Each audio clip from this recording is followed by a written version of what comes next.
Alors j'ai en face de moi Charles Gave. Charles Gave est un économiste, est un homme d'affaires, est un un avocat des idées libérales et chrétiennes à la fois.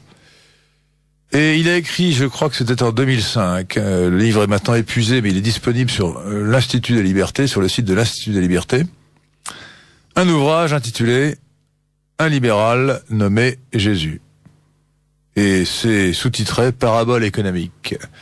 Un libéral nommé Jésus, autrement dit, Charles Gave a relevé le défi de démontrer, ce qui paraissait indémontrable, à savoir que l'enseignement de l'Évangile est essentiellement libéral, qu'il met en valeur la responsabilité individuelle, mais aussi le droit de propriété, l'esprit d'entreprise et beaucoup d'autres choses de ce genre.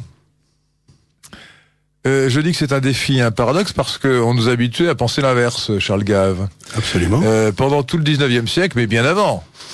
Mais commençons par ce qui est le plus récent, dans l'ordre chronologique inverse, si j'ose dire, au 19e siècle. Bon, alors commençons par le 20e siècle, théologie de la libération.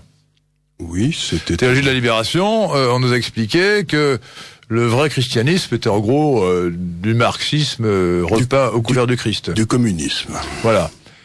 C'est une vieille tentation de la chrétienté. Hein. Ouais. Et puis au 19e siècle, un certain nombre, alors pas Marx évidemment qui détestait le christianisme, mais un certain nombre d'auteurs socialistes ont prétendu trouver dans les évangiles, en tout cas dans l'Ancien Nouveau Testament, leur inspiration socialiste. Mais bien avant cela, il y a eu toutes sortes d'hérésies chrétiennes. Absolument. Qui ont soutenu que le vrai christianisme était un socialisme. Alors, vous êtes souvent, Charles Gave, un petit peu sévère avec l'Église actuelle, et même l'Église de toujours d'ailleurs. Bien que vous soyez un bon catholique, vous êtes un catholique indépendant avec votre indépendance d'esprit. La capacité à penser tout seul. Voilà, la liberté, elle s'applique aussi aux catholiques, hein, donc vous avez tendance quand même à sous-estimer ce que, depuis toujours et depuis longtemps, l'Église catholique a fait pour le libéralisme, avec notamment la défense du droit de propriété. Et alors, je me permets de vous signaler un certain pape Jean XXII, qui est moins connu que Jean XXIII, que je préfère de beaucoup pour ma part à Jean XXIII. Pas seulement parce que c'était un pape français d'Avignon, oui, mais aussi parce que c'est le premier, alors c'est vers 1310 ou 1306, je crois, moi que c'est 1315, enfin, au début du XIVe siècle, plutôt 1315, qui a affirmé que le droit de propriété était un droit naturel et que l'Église devait le protéger.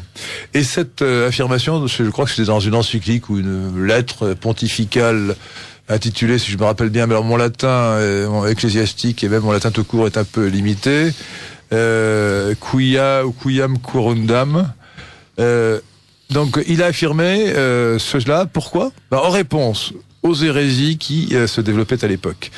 Vous savez, chers auditeurs de Radio Courtoisie, que Umberto Eco est un romancier de talent, qui a réussi d'ailleurs, il a tellement de talent qu'il a réussi à vendre à des millions d'exemplaires un bouquin écrit à moitié en latin, qu'évidemment personne ne lisait la partie écrite en latin, qui s'appelle Le nom de la rose. Oui, qui était une espèce de Sherlock Holmes, qui était assez... Voilà, mais c'est quand même un très vilain personnage, enfin, feu Umberto Eco, parce qu'en fait, il écrit tout à l'envers. Les vrais bons sont les méchants et inversement. Et c'était l'époque où il y avait toutes sortes d'hérétiques, les fraticelles, etc., qui étaient en fait des dissidents de l'ordre des franciscains. Oui, c'est bon. François d'Assise était quand même un petit peu... Il aurait pu faire des erreurs. Il n'a pas été condamné, mais il n'en a pas fait. Alors, vous parlez de Saint François d'Assise, et vous ne récusez pas, après tout, la vocation à la pauvreté qui existe aussi dans l'Église, mais certains de ses disciples, certains des franciscains sont allés très loin, ils ont d'ailleurs été excommuniés, en disant que la propriété était un mal en soi.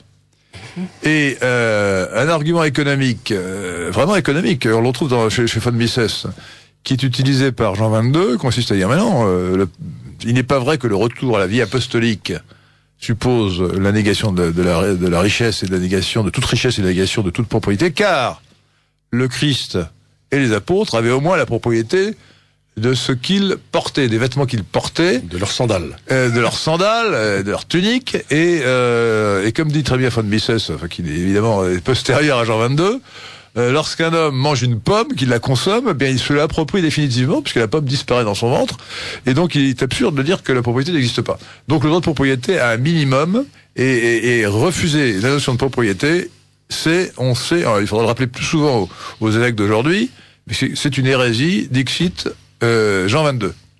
Alors je me tourne vers l'abbé de Tanoirne après cette introduction théologico-économique. Bonsoir. Nous allons parler, monsieur l'abbé de Tanoirne, de christianisme et libéralisme, opposition aux convergences, point d'interrogation.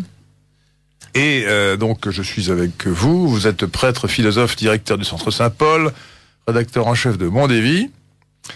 Vous avez écrit en dernier lieu un très beau livre, nous en avons parlé dans cette émission du lundi soir de Radio Courtoisie, Délivré, méditation sur la liberté chrétienne. Tout à fait.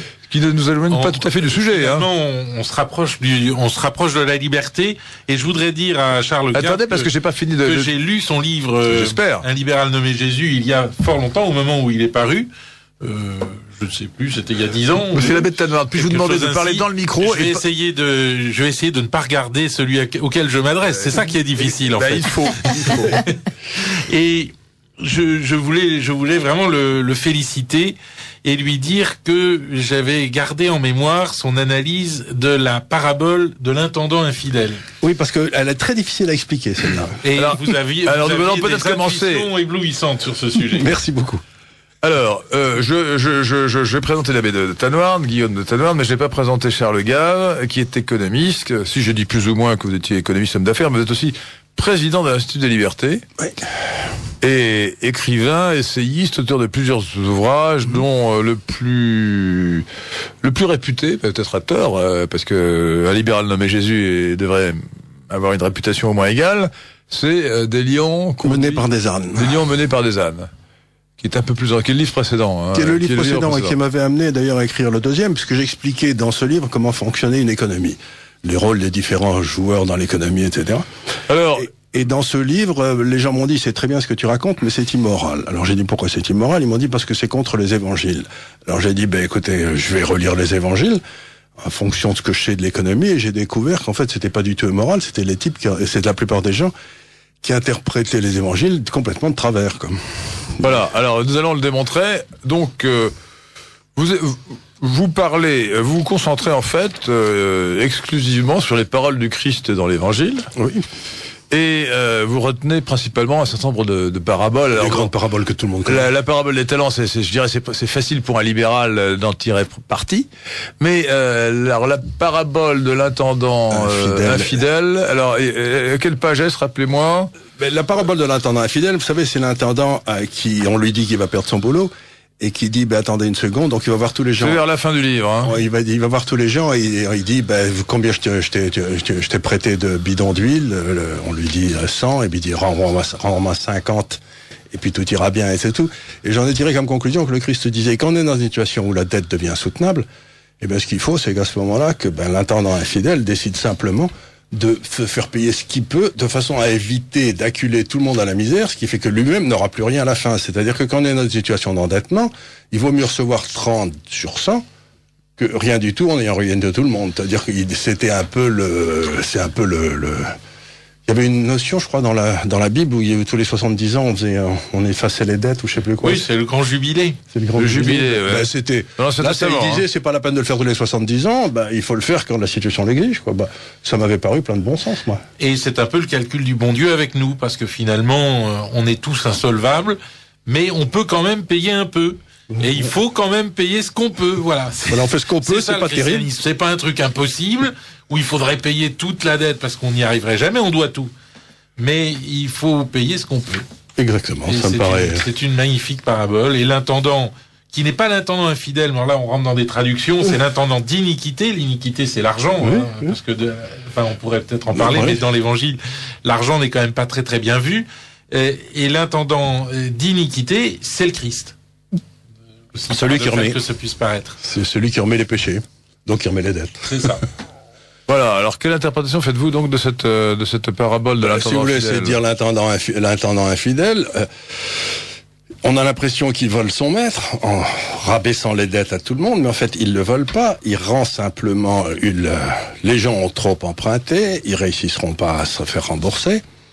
L'intendant ne réussira pas, le maître ne réussira pas à se faire rembourser, donc il dit, écoutez, ce qu'il y a de plus simple, c'est quand même qu'on mette les dettes avant, tant qu'il en est encore temps, quoi. Au lieu de planquer les obligations pourries Absolument. dans des banques qui vont faire sauter, qui subprime, qui vont faire sauter, il vaut bien dire aux gens, écoutez, on s'est fait avoir. Les obligations de second rang. Les obligations de second rang. Mais c'était j'avais une grande tante que j'aimais beaucoup, qui était alsacienne, et qui disait toujours que cette parabole l'agaçait beaucoup, parce qu'elle disait, mais enfin, c'est insensé, il n'est pas honnête, cette Qu'est-ce que ça veut dire? Qu'est-ce que ça veut dire? Et donc, ça m'a tracassé, et j'ai essayé de... elle a disparu il y a longtemps, la pauvre. Mais j'ai essayé simplement de trouver une explication pour cette grande tante. Non, je crois que la grande tante était indignée de la parabole des ouvriers de la 11e heure, non? Ça, c'est normal. Les ouvriers, oui, les ouvriers de la 11e heure, elle agaçait beaucoup aussi. C'était... parce que là, c'est une explication un peu plus tirée par les cheveux que je me suis permis de trouver. C'est-à-dire que le maître savait peut-être soit qu'il allait pleuvoir et donc que ses raisins seraient pourris, donc autant qu'il la fasse payer au maximum pour les ramasser, soit que le prix du raisin était en train de monter sur les marchés internationaux. Charles Gave, mais donc il fallait aussi qu'il se débrouille. Ce que je veux dire, c'est que le salaire n'a rien à voir avec Charles Gave, permettez-moi quand même de rappeler cette belle parabole aux auditeurs de Radio Courtoisie, autant que... Alors, je lis dans la traduction, mais je ne sais pas de quelle est je l'ai la traduction que vous avez utilisée. La traduction, c'était la livre... non, c'était pas une traduction protestante, mais enfin, c'est pareil, quoi. Traduction protestante, quelle horreur. Bon, en tout cas, ça n'est pas la traduction second, elle est supérieure à bien des traditions catholiques. Pas à celle de la maître de Sassy, hein. Alors, je lis donc cette parabole des ouvriers de la 11e heure. Un chef de famille sortit dès le matin afin de louer des ouvriers pour sa vigne. Il fit accord avec eux à raison d'un denier par jour et les envoya à sa vigne. Il sortit vers la 3e heure, ayant vu d'autres ouvriers qui étaient sur place, sans rien faire, il leur dit « Allez, vous aussi à ma vigne, je vous donnerai ce qui sera raisonnable. » Et ils y allèrent. Il sortit encore vers la 6e et vers la 9e heure, et fit de même. Enfin, étant sorti vers la 11e heure, il en trouva d'autres qui se tenaient sur place. Et il leur dit « Pourquoi vous tenez-vous ici toute la journée sans rien faire? C'est que personne, lui dirent-ils, ne nous a loués. » Et il leur dit « Allez, vous aussi à ma vigne. » Quand le soir fut venu, le maître de la vigne dit à son intendant « Appelle les ouvriers et donne-leur leur salaire en allant des derniers aux premiers. » Les ouvriers loués à la 11e heure vinrent et reçurent chacun un denier.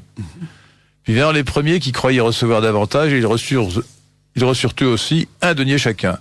En le touchant, ils murmuraient contre le maître et disaient « Ces derniers n'ont fait qu'une heure et tu les mets sur le même pied que nous qui avons supporté la fatigue et l'ardeur brûlante du jour. » Mais le maître, prenant la parole, dit « Mon ami, je ne te fais point de tort, n'es-tu pas convenu d'un denier avec moi? Prends ce qui te revient et va-t'en. Pour moi, je veux donner à ce dernier autant qu'à toi. Ne suis-je pas libre de faire ce que je veux de mon bien? Ou vois-tu d'un mauvais œil que je sois bon? » Fin de citation.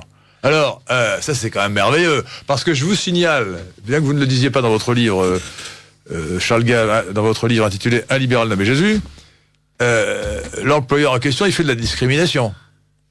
Il discrimine, il a différents employés et il fait ce qu'il veut de son bien. Voilà, oui, donc il fait de la discrimination. Aujourd'hui, c'est ma propriété, j'en fais ce que je veux. Mais attendez, aujourd'hui, il serait condamné par les prud'hommes. Mais c'est pour ça qu'on peut pas dire que la société aujourd'hui est chrétienne. Les prud'hommes diraient, mais vous n'avez pas le droit de donner la même chose. Que les prud'hommes se sont arrogés le droit de dire au maître ce qu'il peut faire de son bien. Alors, il faut quand même dire que c'est Dieu le maître, et que Dieu n'agit pas selon la justice des hommes, c'est-à-dire selon une idée de l'égalité, parce que l'égalité est toujours une idée, il n'est jamais qu'une idée. Et Dieu agit selon la miséricorde, Dieu agit en fonction de ce qu'il donne. Ça c'est l'explication, si j'ose dire, de l'homme d'église, qui me paraît parfaitement logique. Mais ce qu'il y a d'amusant quand vous lisez les évangiles, c'est que vous voyez qu'ils n'arrêtent pas de parler d'affaires. Ah, tout à fait. Et la plupart du temps, l'Église dit oui, mais c'est une expression imagée. Et moi, ce que je me suis attaché à faire, c'est à dire, mais si on la prenait d'abord au premier degré. Et voilà. C'est-à-dire sans avoir à dire qu'on va remonter à un truc pour expliquer que dans le monde réel, ça s'applique pas. Ça s'applique très bien dans le monde réel. Vous savez que Saint Clément d'Alexandrie, en 250, après Jésus-Christ, appelle le Christ le banquier de Dieu. Et je trouve ça merveilleux, parce que le Christ, c'est celui qui nous fait crédit. d'abord c'est celui qui nous fait crédit, mais je veux dire, quand vous lisez les évangiles, il y a deux choses qui ressortent de façon très nette. D'abord, c'est que le Christ passe sa vie à table. Oui, ça c'est vrai. Et à boire du pinard.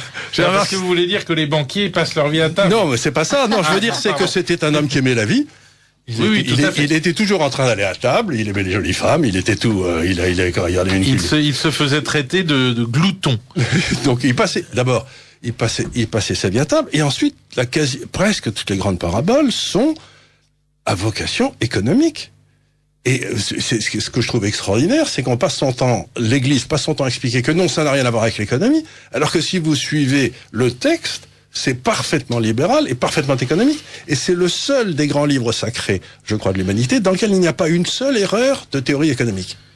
Il n'y a pas une erreur. Ce qui est tout à fait extraordinaire.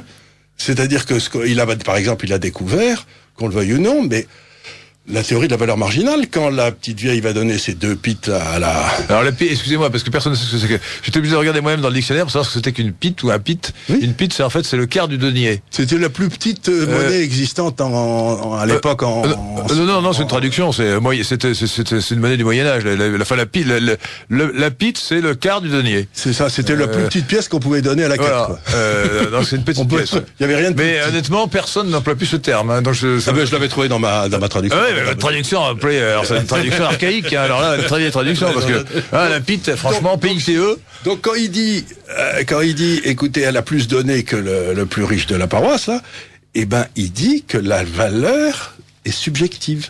Ce qui est l'essentiel de la théorie économique qu'on a péniblement découvert à la fin du 19e. Alors expliquez un peu, parce que ça vous le dites en 2 mots, ceux qui n'ont jamais étudié l'économie risquent d'être un peu perdus.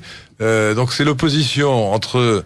La valeur travail, la valeur travail ou la valeur subjective, si vous voulez. Quand vous êtes marxiste, vous dites, c'est ce que disent d'ailleurs les ouvriers de la vigne, quand vous êtes marxiste, vous dites, si vous avez travaillé 1 heure, vous devez être payé pour 1 heure, 2 heures, vous êtes payé. C'est-à-dire que ce qui donne de la valeur au bien, c'est le travail que vous avez mis dedans.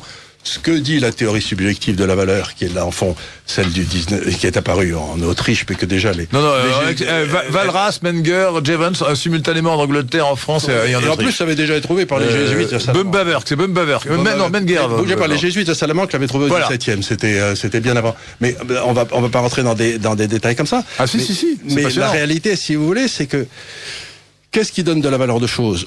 Est-ce que c'est le travail que les gens mettent dedans, ou est-ce que c'est la valeur de celui qui a envie de l'acheter?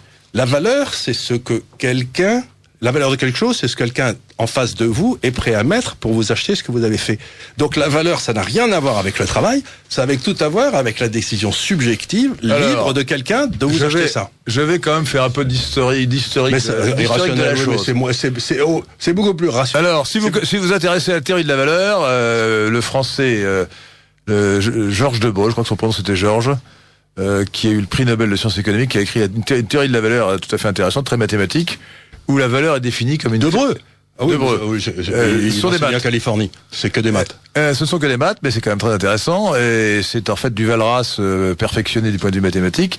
Et la valeur se définit ainsi, pardonnez-moi, monsieur l'abbé, la valeur est une classe d'équivalence dans l'espace des marchandises. C'est-à-dire, ce sont toutes les marchandises qui peuvent s'échanger les unes pour les autres qui sont une valeur. Ce qui revient à dire que c'est le prix, parce que c'est dans l'espace des marchandises, la monnaie, la quantité de monnaie qui représente... attendez une seconde, là je suis Debreu... bref, les mathématiques, si quelqu'un pouvait mettre les ne dites pas de mal les mathématiques. Les conditions humaines en mathématiques, ça se saurait. Donc, si vous voulez, l'homme est infiniment plus compliqué que les mathématiques ne le seront jamais. C'est vrai. Et donc, quand Debreu vous dit ça, il dit une grosse erreur. Non. Parce que vous avez la valeur qui, à un moment donné, je me mets d'accord avec madame, nous échangeons un produit et à ce moment-là, il a un prix. À ce moment, très court dans le temps, le prix égale la valeur. Mais la plupart du temps, vous avez un infini de valeurs qui se baladent dans le... Par exemple, ma mère... Elle change tout le temps, bien sûr. Mais ma mère avait une bague d'Aigues-Marines qui ne valait pas grand-chose, mais pour moi, elle a une valeur infinie.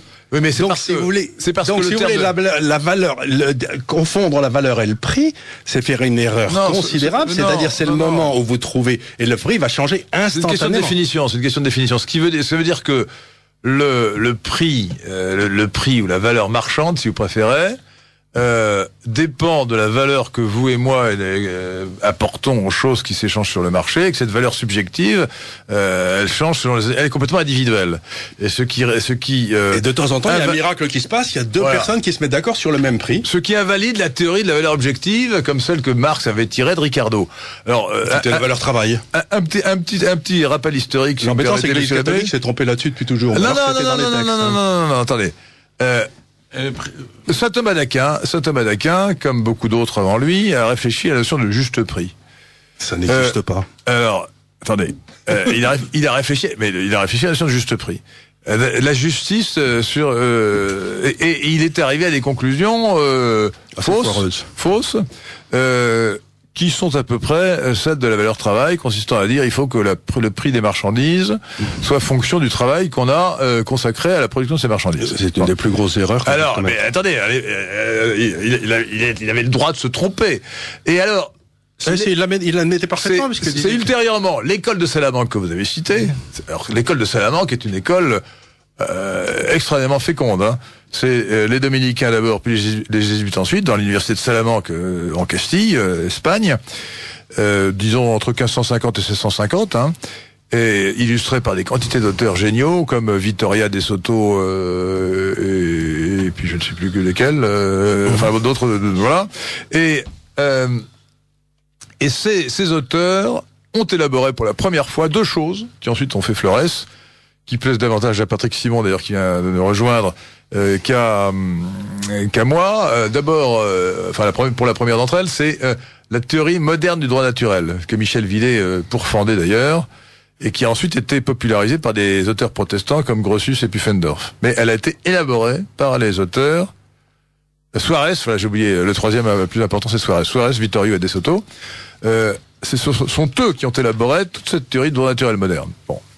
Dont les droits de l'homme que nous connaissons sont issus, hein, c'est vraiment là. Sont un avatar. Bon, alors la seconde chose, c'est justement sur le juste prix. Pour la première fois, ils ont fait du Charles Gave avant la lettre, si vous me permettez. Ils sont arrivés à la conclusion que le juste prix résultait des accords librement consentis, de deux volontés libres, sur le marché, du moment quand même, ajoutait-il, je crois, qu'il y ait une information convenable, qu'il n'y ait pas de violence, de dol entre les contractants. Voilà. Après ça, c'est plus libre. Voilà. Donc c'est eux qui. À partir du moment où c'est pas libre, c'est pas Alors valable. je vous avouerai, Charles Gave, que je n'ai pas lu ces auteurs, donc je me fie. Molina aussi. Molina aussi, oui. Alors, Molina, c'est l'auteur. Non, mais vous savez, Pascal si vous dit beaucoup de mal. Mais ces auteurs, je me fie à deux auteurs autrichiens qui en ont parlé, Hayek et Schumpeter, qui ont reconnu que c'était eux vraiment qui étaient à l'origine de la théorie économique moderne. Je suis sûr que ça va passionner les foules qui nous écoutent, mais si vous voulez lire l'histoire de la pensée économique, le meilleur bouquin qui ait jamais été publié, c'est celui de Schumpeter en 3 volumes. C'est Schumpeter, ouais. Qui était un type absolument extraordinaire, Schumpeter, et en 3 volumes, il a publié, ça commence à Aristote, et ça se termine à Keynes. Donc, si vous voulez, c'est quand même ça se termine mal, alors. Ça se termine mal. Mais d'ailleurs, il en pensait pas le plus grand bien, hein. Il disait que c'était un homme extrêmement sympathique. Enfin, je préfère quand même, dans les auteurs autrichiens que vous citez, je préfère Mises et Hayek pour ma part. Mais Schumpeter était, je ne sais pas, on peut en discuter. Pour moi, Schumpeter est un grand homme parce qu'il a réintroduit l'homme dans l'économie. Alors que les autres ne présument qu'en concept. Tandis que Schumpeter, il a réintroduit cette notion merveilleuse de l'entrepreneur, qui est le porteur d'étincelles, si vous voulez. Alors, j'aimerais que nous revenions... Et qui fait sortir le monde de sa routine. Charles Gave, je rappelle aux auditeurs qui viennent de prendre le train en marche et l'émission en cours, que vous avez écrit un libéral nommé Jésus, et que de ce fait, alors vous ne l'avez pas écrit hier, vous l'avez écrit en 2005, mais on peut le trouver, je crois qu'il est épuisé, alors on peut le trouver à prix d'or chez les bouquinistes, oui. Ou alors vous allez sur l'Institut des Libertés. Mais on l'a gratuitement, on le télécharge gratuitement sur le site de l'Institut des Libertés. Et d'ailleurs, on va republier un certain nombre de ces livres dans l'Institut des Libertés. Institutdeslibertés.org. Et vous pouvez vous allez sur l'Institut des Libertés, vous le téléchargez facilement. Et donc, dans ce livre-là, vous démontrez, parce que moi je dois dire que au début, j'avais bien lu Patrick Simon, mais j'avais encore quelques doutes, mais les quelques doutes parce que Patrick Simon, lui, pour sa part, il a écrit peut-on être catholique et libéral? Et la réponse était positive.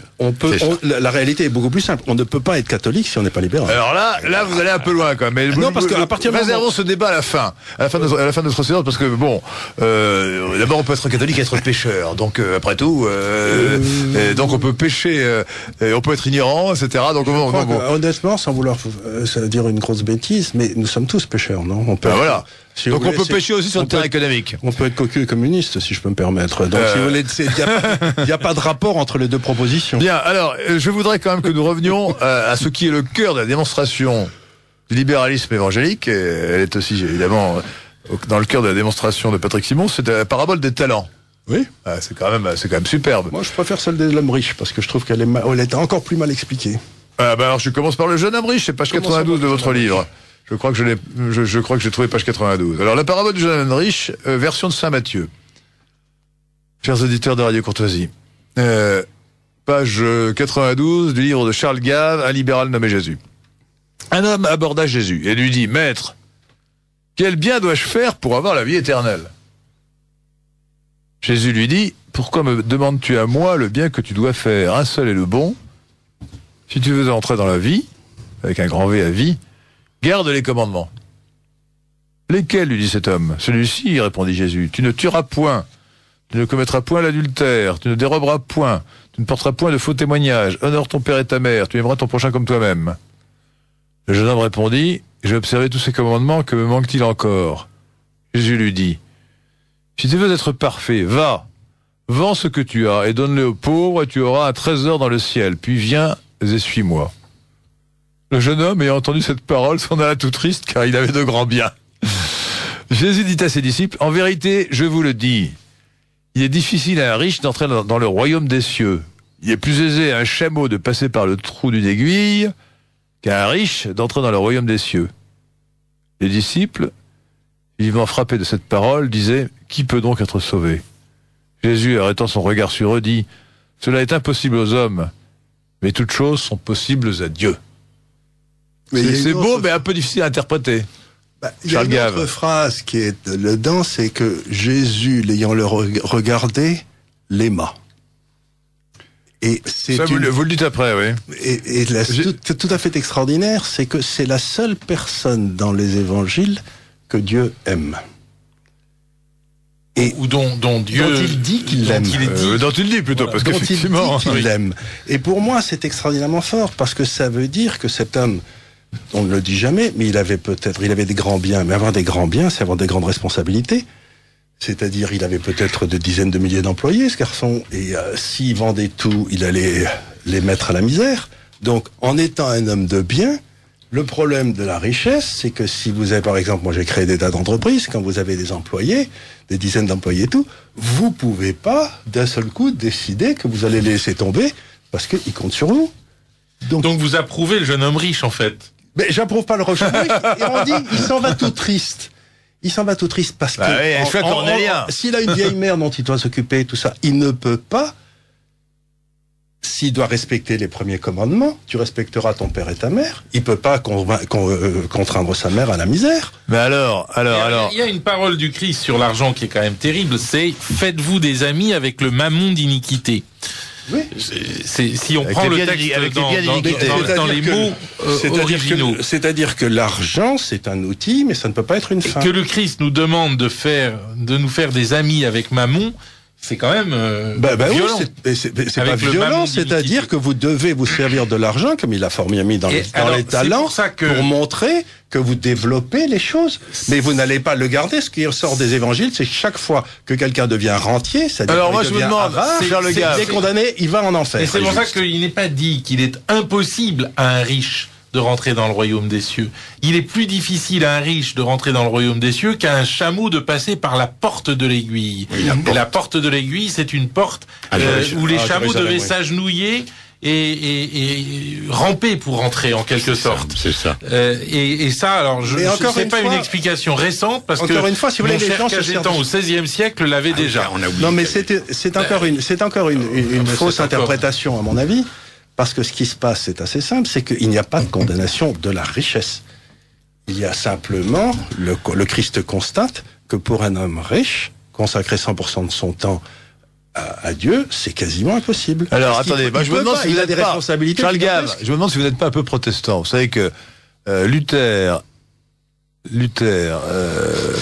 a mis en avant la notion de vocation, au sens de Beruf, c'est-à-dire que, alors que les catholiques considèrent... C'est dans Saint-Paul, hein. Attendez, pour l'instant... Oui. Mais ceci dit, Luther... Moi, j'ai du Saint-Paul. Hein. J'ai une éducation catholique et on m'a dit la vocation, c'est être prêtre ou religieuse. Il y a des vocations. Attendez, laissez-moi... Bon, et Luther... Mais je vois que l'abbé de Tanoir est également protestant. Luther me dit non. Vous avez échappé ? Non, j'aime bien Luther. Comme Charles Gave, aggraver mon cas. Luther dit au fond, toute mission que nous exerçons sur Terre, si nous le faisons bien, selon l'ordre où nous sommes situés, c'est une vocation Beruf. Et la vocation, au sens de l'allemand Beruf, c'est ça qui... ça aboutit d'ailleurs à la prêtrise universelle, donc c'est une pleine hérésie. Mais le sacerdoce universel n'est pas une hérésie. Bon, écoutez, je ne vais pas vous anathématiser en direct à l'antenne de Radio Courtoisie. Ou alors faites-le, comme ça je prendrai le temps de répondre. Non, je n'ai pas d'autorité, moi c'est le magistère de l'Église qui peut se prononcer là-dessus. Bon, en tout cas, c'est une question d'interprétation aussi. En tout cas, vous estimez quand même... Je dis que chacun que toute vocation mérite d'être considérée comme telle. Voilà. Non, ce que j'ai dit, j'avais lu dans le temps un homme qui a un peu disparu, qui s'appelait Guiton. Vous savez Jean Guiton n'a pas disparu. Enfin, je veux dire, on le cite beaucoup moins qu'autrefois. Je l'avais lu et il disait quelque chose de tout à fait admirable. Il disait, écoutez, chaque homme Dieu a un projet pour lui. Et il est heureux dans sa vie s'il fait le projet que Dieu lui a signé. Et si mon projet à moi... Oui, c'est très joli ça, très libéral. Et donc si mon projet à moi c'était d'être entrepreneur, si une société qui m'empêche d'être entrepreneur est une société qui automatiquement me rendra malheureux. Et comme l'a dit Jean-Paul II, je suis désolé de fixer mes sources, il a dit la liberté c'est de pouvoir et de vouloir faire ce que l'on doit faire. Il y a donc 3 notions à la liberté. Si vous êtes dans une société qui vous empêche de faire votre vocation. Comme la société communiste. Comme la société communiste, comme les sociétés aujourd'hui. Si mon métier, ma vocation, c'était d'être enseignant et que j'ai pas pu la faire ou je la fais mal parce que les circonstances ne me permettent pas de bien la faire, eh bien à ce moment-là, si vous voulez, dans une société qui est condamnable. Donc, si vous voulez, dans une société normale, vous devez faire ce que vous voulez faire. Pareil, c'est les 3 notions de la liberté. C'est un idéal, mais ce n'est pas possible. Tout n'est pas possible. Tout était possible, mais normalement, mais ce qui est embêtant, vous savez, c'est que quand moi j'ai beaucoup vécu dans les pays anglo-saxons, tout ce qui n'est pas interdit est permis. En France, tout ce qui n'est pas permis est interdit. Donc, si vous voulez, on passe d'un système à l'autre. Ouais, vous idéalisez un petit peu, parce qu'aux États-Unis, beaucoup de choses sont interdites. Pas dans le domaine légal, hein. Si vous recrutez 10% de noirs dans votre entreprise alors qu'il y a 20% dans la population, on vous condamne pour discrimination. Voilà. À condition que vous soyez condamné par que vous soyez mis. Mais encore. Non, ça. Alors là, la liberté. Mais on peut pas. Ça, c'est. On a la liberté d'expression, mais en revanche, pour le reste. La liberté d'expression, on peut en discuter parce que c'est en train de changer justement sous l'effet des puissances d'argent. Mais ça, on peut en parler. Aux États-Unis. Aux États-Unis. C'est protégé par le premier amendement de la Constitution. Oui, je sais bien, mais aujourd'hui, si vous êtes attaqué par des gens qui sont puissamment riches, vous défendre va vous coûter tellement cher que vous allez être obligé de transiger. Ouais, vous ne pouvez pas vous défendre. Bien, Patrick Simon. Alors donc, nous en étions arrivés à propos justement du jeune homme riche, à la notion de vocation. Alors c'est un sujet que vous connaissez bien. Vous avez écrit sur le sujet. Que pouvez-vous en dire aux auditeurs de Radio Courtoisie ? C'est un sujet merveilleux et très exaltant parce qu'effectivement, je suis bien du même avis que vous tous, je crois, c'est-à-dire que une vie heureuse, bien heureuse, une vie accomplie, c'est une vie où on peut accomplir sa vocation. Et cette idée que Dieu vous donne une vocation, je crois, est une idée exacte. C'est certain. Il faut la trouver. Et mais alors c'est là que évidemment il y a un point commun, une convergence entre catholicisme et libéralisme, c'est que l'un comme l'autre mettent l'accent sur la créativité de l'homme, de l'individu. Absolument. Et qui est une conséquence de sa liberté. La vertu d'entreprise. Voilà. Et c'est certain que la création est sans doute une des spécificités. C'est ce qu'a découvert le christianisme finalement au cours de l'histoire. Par l'individu. Et puis, eh bien, Par l'individu. Par l'individu. L'homme imite Dieu autant qu'il peut. Dieu est le créateur par excellence. Voilà. Il crée l'être. L'homme ne crée pas d'être, mais il crée de la valeur. Et l'homme imite Jésus-Christ plutôt que Dieu, parce que Dieu est un peu loin en s'incarnant. Dieu est le créateur. En s'incarnant, il s'est rapproché de nous. Donc c'est ça la grande vertu du christianisme, entre autres. Mais en tout cas, c'est l'incarnation. Mais cette dimension de la création et de la liberté, elle est fondamentale dans l'héritage chrétien. Alors ça nous éloigne des libéralisme. C'est toute la différence. Je reviens à un point essentiel de livre de l'analyse de Charles Gave dans un libéral nommé Jésus, c'est la responsabilité individuelle, l'individu.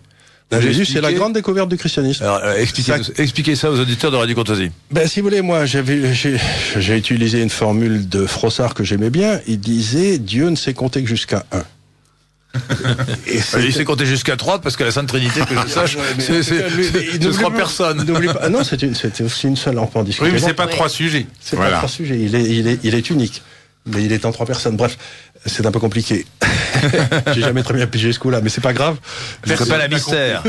J'y crois. Et comme dit Saint-Augustin, si tu l'as compris, ce n'est pas Dieu. Exactement. Et Claudel disait, c'est ce que vous ne comprenez pas qui est le plus beau. Exactement.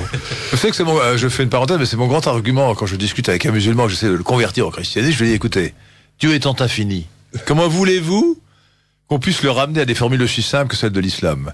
C'est la dimension du mystère qui est dans le christianisme, qui prouve que si une religion est vraie, c'est le christianisme, pas la religion simpliste qu'est l'islam. Le mystère est en soi un argument apologétique pour la vérité du christianisme. Ellul disait d'ailleurs que le Dieu de l'islam et le Dieu des évangiles n'étaient pas le même. C'est ce que disent aussi les grands islamologues, les seuls grands islamologues qui demeurent en France, qui sont les professeurs, enfin le professeur Urvois. Urvois. Et non mais ça c'était Marie-Thérèse et Dominique Urvois. Ellul, c'était un type intéressant. Ah ben, très. Bon, alors donc revenons à la responsabilité individuelle. Vous expliquez qu'il y a une grande différence entre l'Ancien Testament et le Nouveau Testament, parce que c'est vraiment Jésus qui apporte cette notion. Alors je crois que Dieu s'est trompé. Vous avez une digression, alors à la limite du martionnisme, sur l'Ancien Testament, en expliquant en gros que Dieu a fait une alliance, c'est-à-dire un contrat, covenant en anglais, qu'il avait fait une convention collective. Non, il a fait une convention collective avec les Juifs. Et puis il s'est rendu compte que ça marchait pas du tout. Et donc, il est passé à l'étape suivante, qui était de dire, je vais envoyer mon fils et on va passer des contrats individuels. Ça, c'est génial comme formule. Ça me plaît beaucoup. Et ça marche très très bien, si vous voulez. C'est ce que je me tue à dire dans ce livre, c'est que... Un libéral nommé Jésus. À aucun moment, Jésus ne dit, va dire à Pierre, Paul ou Jacques de faire ça. Il leur dit toujours, si tu as envie de le faire, tu le fais. Mais tu ne donnes pas d'ordre à quelqu'un d'autre de le faire. Tu fais ce que tu dois faire, mais tu ne donnes pas d'ordre aux autres. C'est pour ça que il n'y a pas de responsabilité collective, il n'y a pas de morale collective, il n'y a pas d'amour collectif, il y a d'amour qu'individuel que de morale. Dans l'Ancien Testament, il y avait aussi un peu cela, puisque le peuple hébreu sort d'Égypte pour aller vers la terre promise, sort de l'esclavage pour aller vers la liberté, et ils aiment pas d'ailleurs. Oui, exactement. Ils aiment pas. Ils protestent. Ils disent on aurait dû rester esclaves et avoir nos marmites. Il y en a tout un tas qui auraient voté socialiste. Là. Oui, il y en a beaucoup, mais c'est le cas dans un grand nombre de peuples quand on les oignons d'Égypte. Absolument. Bon, eh bien, malgré tout, ils font parfois de mauvais choix. Vous parlez d'oignons. Oui, c'était juste pour donner, parce que on simplement est en train de dire que les Juifs regrettent l'Égypte. L'expression exacte de la Bible, c'est ils regrettent les oignons d'Égypte. Parce que les oignons, c'est très bon en Égypte. Non, mais ça veut dire que la viande cuisée avec des aromates. Ils n'avaient pas à se fatiguer pour. C'est de toute façon la vieille fable de La Fontaine, le loup et le chien. Exactement. Rappelez-nous le loup et le chien, c'est-à-dire le chien. Ah oui, le collier. Le collier. Il est bien nourri. Le loup n'a pas de collier. Quand le loup voit que le chien est enchaîné, il se dit je préfère ma liberté. Et moi j'aime beaucoup cet éloge que vous faites tous les deux de l'aventure chrétienne, parce qu'au fond, c'est une histoire de fou. Le Christ nous donne à chacun de vivre une aventure formidable. Il y a la morale chrétienne. La morale, c'est la même pour tous. Et d'ailleurs, la morale chrétienne n'est pas particulièrement originale par rapport à la morale humaine. Mais il y a aussi cette autre dimension qui est la vocation dont vous parliez tout à l'heure.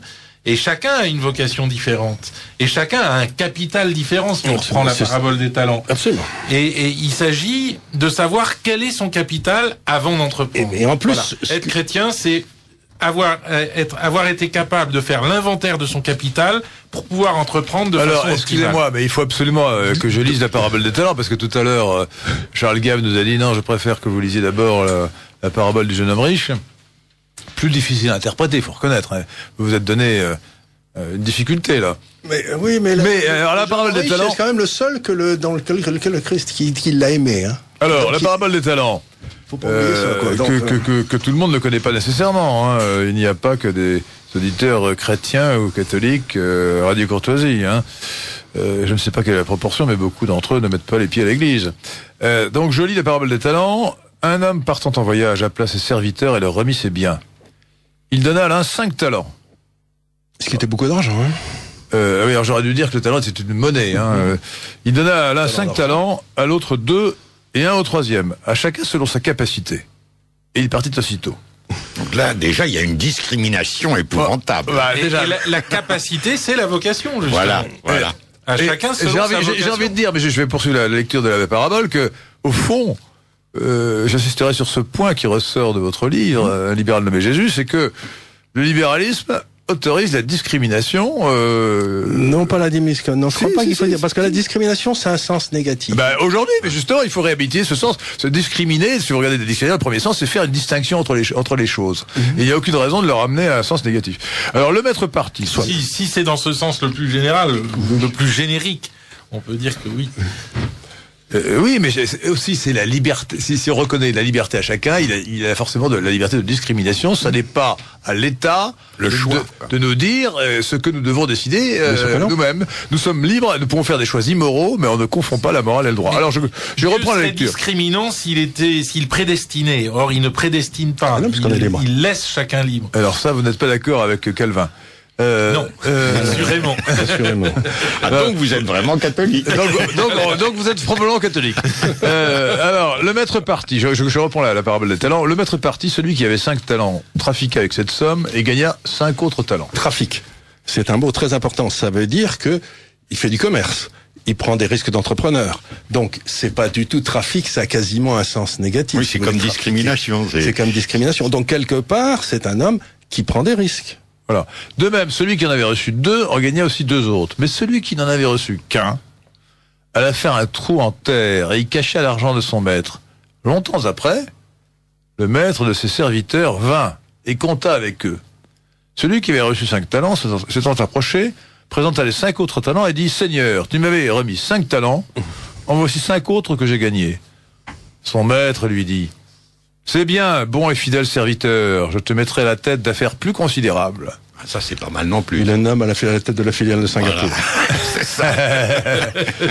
Celui qui avait reçu 2 talents, s'étant aussi approché, dit « Seigneur, tu m'avais remis 2 talents, en voici 2 autres que j'ai gagnés. » Son maître lui dit « C'est bien, bon et fidèle serviteur, je te mettrai à la tête d'affaires plus considérables. » C'est toujours un progrès, vous voyez, c'est beau. Celui qui n'avait qu'un talent, fait progresser. Celui qui n'avait qu'un talent s'approcha à son tour et lui dit « Seigneur, je savais que tu es un homme dur, que tu moissonnes là où tu n'as pas semé, et que tu recueilles là où tu n'as pas jeté de semences, et dans ma crainte, je suis allé cacher ton talent dans la terre, tiens, le voici. » Mais son maître lui répondit « Méchant et paresseux serviteur, tu savais que je moissonne là où je n'ai pas semé, que je recueille. » Je moissonne là où je n'ai pas semé. Ça, c'est pas loin du capitalisme. Et que je recueille là où je n'ai point jeté de semences. Il te fallait donc porter mon argent au banquier et à mon retour, j'aurais retiré ce qui m'appartient avec l'intérêt. Ôtez-lui donc son talent et donnez-le à celui qui en a 10. Car on donnera à celui qui a, et il sera dans l'abondance. Quant à celui qui n'a pas, on lui ôtera même ce qu'il a. Jetez ce serviteur qui n'est un bon à rien dans les ténèbres du dehors, c'est là qu'il y aura des pleurs et des grincements dedans. Fin de citation. Alors ça, c'est extraordinaire. C'est tout simple, c'est-à-dire, vous lisez les évangiles du début à la fin, tranquillement, comme ça, et il y a 2 messages qui ressortent de façon tout à fait extraordinaire, c'est que celui qui ne prend pas de risque va toujours en enfer. C'est tout à fait évident. La foi est de l'ordre du risque. Alors, attendez, Charles, vous faites peur. Est-ce qu'on peut être un bon chrétien sans être entrepreneur? Il faut que vous preniez des... Oui, non, mais il faut que vous ayez pris des risques dans votre vie. Alors ça, moi, ça va, j'en prends. Je crois... Alors, je suis un bon chrétien. Alors. Je crois que Peggy disait les pères de famille, c'est les aventuriers du monde moderne. Donc, si vous voulez, donc avoir des enfants, c'est prendre un risque. Il faut prendre des risques pour gagner, quand même. Ah oui. Même si vous perdez, c'est pas grave. Parce que la femme adultère, tout ça, elle est pardonnée. Moi, je remarque que prendre des risques. Attendez. Le larron qui est que sur la toile, il a perdu puisqu'il est en train de se faire tuer. Mais quelque part, il est pardonné. Celui qui n'est pas pardonné, c'est celui qui ne prend pas de risque. Le rentier. Le rentier est toujours condamné. Alors, prendre des risques, c'est par définition accepter de pouvoir perdre. C'est évidemment un risque. On essaye. C'est vraiment la base d'une société. C'est la base d'une société capitaliste, c'est qu'il faut rémunérer le risque. Même avec le meilleur avocat, on peut perdre un procès. Même si on prend Patrick Simon comme avocat, on peut perdre un procès. Bah, ça arrive très rarement. Ça m'arrive pas souvent, mais ça m'est arrivé quand même. C'était très rarement. Donc si vous êtes armateur qui vous nous écoutez, bah, vous savez très bien que le meilleur avocat c'est Maître Patrick Simon. Et la deuxième chose qui ressort des évangiles, c'est que Dieu ne s'intéresse qu'à une personne à la fois. Donc, si vous voulez, les trucs des réussites collectives, le jugement de l'histoire, honnêtement, il n'en a rien à cirer. Rien à faire, pardon, restons corrects. Rien à faire. Alors, monsieur l'abbé, je vais nous tourner vers vous parce que la démonstration de Charles Gave dans Un libéral nommé Jésus est très forte, très puissante. Oui. Mais alors, comment expliquez-vous qu'en partant du même texte, du même évangile, tant d'auteurs avant Charles Gave sont arrivés à des conclusions strictement inverses en expliquant que Jésus était le précurseur des socialistes, des marxistes, des communistes, etc. C'est quand même bizarre, non?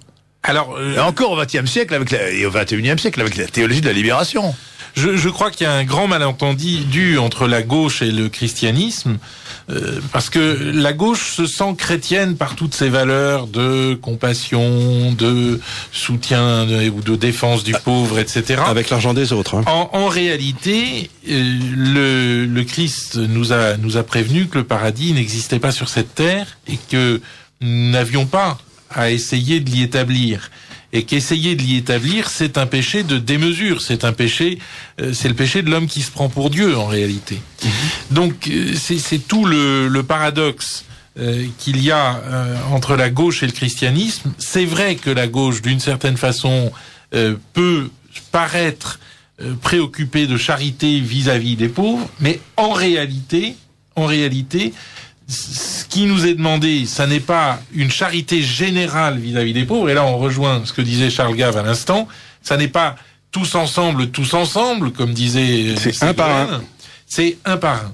Alors, je me rappelle, c'est toujours un par un. Sur ce plan, voilà, sur ce plan, j'ajoute à ce qu'a dit Charles Gave dans son livre une distinction qui me paraît essentielle entre solidarité et charité. La vertu évangélique, c'est la charité, qui nous pousse à faire du bien aux autres. À une personne. À une personne. Un par un. Et l'invention de la solidarité, qui est une pseudo-charité collective, c'est un dévoiement qui permet, alors là vous parlez des marchés politiques en citant Baker et Buchanan, Charles Gave, en permettant justement aux hommes de l'État, aux candidats aux élections, par démagogie, de paraître généreux avec l'argent des autres. On prend par l'impôt à certains pour en donner à d'autres. Ce n'est pas de la générosité ni de la charité. Et ce que les évangiles nous disent, c'est que si vous prenez au type qui a multiplié par 2 les talents, qui est passé de 5 à 10, pour le donner à celui qui a fait rien, qui n'a rien fait avec son talent, automatiquement, le monde va s'appauvrir. Et donc les pauvres vont être plus pauvres. Et puis il ne faut pas les corrompre. Et pourtant, dans la parabole des talents, il y a quand même un paradoxe, parce que c'est la question du dépôt qui est soulevée. C'est-à-dire que celui qui reçoit un talent, il considère ce talent comme quelque chose de sacré, le talent, comme de l'argent, dont il va être comptable, et il va l'enterrer, le cacher de façon à pouvoir le rendre intact. Tandis que ceux qui en ont reçu 5 ou ceux qui en ont reçu 2, eux vont trafiquer avec ces 5 et ces 2 talents, c'est-à-dire vont prendre des risques. Vont prendre le risque de quoi? De le perdre. C'est-à-dire de ne pas pouvoir le rendre. C'est ça qui est passionnant dans cette parabole. Et c'est pour ça que la parabole de l'intendant infidèle vous montre que il y en a un, cet intendant, il s'était plutôt planté, il va pas ramener 10 talents, lui il va en ramener une moitié, mais tout va bien. Alors on peut dire que l'évangile c'est l'assurance tout risque. en sachant que cette assurance tout risque n'est pas faite pour les rentiers, mais au contraire pour ceux qui en Alors, font. écoutez, je vais quand même lire la parabole de l'intendant fidèle parce que je ne l'ai pas lu je ne l'ai pas lu tout à l'heure et ça fait quand même très compliqué. Ça. plusieurs fois que nous en parlons avant que la chère Joëlle nous lise les messages des auditeurs. Voici cette parabole. Un homme riche avait un gérant qui lui fut dénoncé, gérant en attendant, qui lui fut dénoncé parce qu'il gaspillait ses biens. Il le convoqua et lui dit: qu'est-ce que j'entends dire de toi? Rends-moi les comptes de ta gestion, car désormais tu ne pourras plus gérer mes affaires. Le gérant pensa: que vais-je faire, puisque mon maître me retire la gérance? Travailler la terre? Je n'ai pas la force. Mendier? J'aurais honte. La vocation. Je sais ce que je vais faire. Pour qu'une fois renvoyé de ma gérance, je trouve des gens pour m'accueillir. Il fit alors venir un par un ceux qui avaient des dettes envers son maître. Il demanda au premier: combien dois-tu à mon maître? 100 barils d'huile. Le gérant lui dit: tiens, voici ton reçu, vite assieds-toi et écris 50. Il demanda à un autre: et toi, combien dois-tu? 100 sacs de blé. Le gérant lui dit: voici ton reçu, écris 80. Ce gérant trompeur, Pas mal, 80. ce gérant trompeur, le maître fit son éloge. Eh bien, moi, je vous le dis, faites-vous des amis avec l'argent trompeur, c'est l'argent d'iniquité. Afin que le jour où il ne sera plus là, ses amis vous accueillent. Alors c'est quand même un petit peu obscur comme parabole. C'est comme un avocat qui fait une transaction à 80%, on considère que c'est une bonne réussite. Et c'est mieux de récolter 80% d'une créance que rien du tout. Alors Charles Gave, quelle est votre interprétation? Pour moi, c'est une interprétation tout simple. Vous regardez, il y a un certain nombre de pays. Prenez la Grèce, qu'on met à feu et à sang depuis 10 ans pour lui faire rembourser une dette qu'elle ne pourra jamais rembourser. C'est abominable.